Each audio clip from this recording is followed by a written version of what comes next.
Well, hello, welcome back. You may have seen a few of the other videos floating around the Pucky SWL channel, and the other one was on a 48 set Morse key. So I thought I'd have a look at this other Morse key here, which I have, which is a WT8 amp. Now, the WT8 amp's a British military key, which I think was in service from sort of the mid 1930s right the way through to the 60s, pretty much, in various different guises.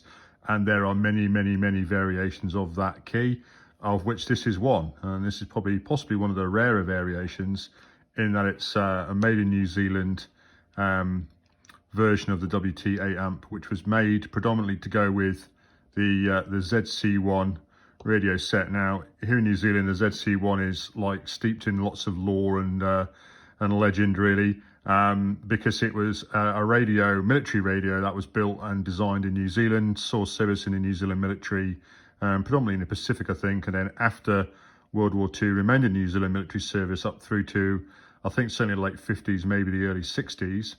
It was a typical set of its time, very similar to a 19 set, a few subtle differences if you're aware of that. A receiver and a transmitter combined into one, although not a transceiver, if that makes sense. And then along with it went a whole bunch of ancillaries, of which the key was one. So this is commonly known in New Zealand as a ZC1 key, although more correctly it's a WT8 amp of New Zealand pattern. Now, that's the subtle difference. These keys were made in New Zealand. They generally followed the pattern for the WT8 amp. What you got is the New Zealand variation. It's got a lot of subtle differences to the standard WT8 amps. Standard on WTs are obviously you got we'll start again. The potential for three contact positions here. You can either have the front or the rear acting as the contact sort of area, and then the center bridge is your center position, and then you get to configure it if you're left or right-handed, or have it up on the top there. That's possible.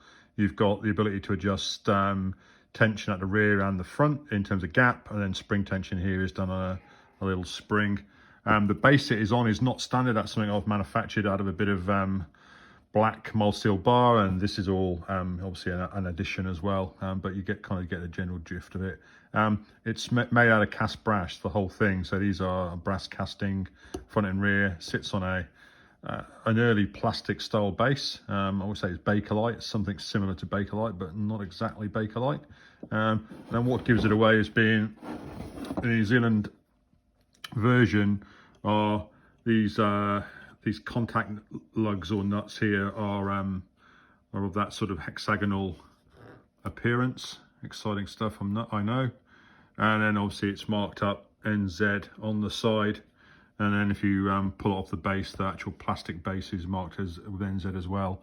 So amongst WT8 amp aficionados, of which I'm sort of one, it's seen as being a relatively rare version.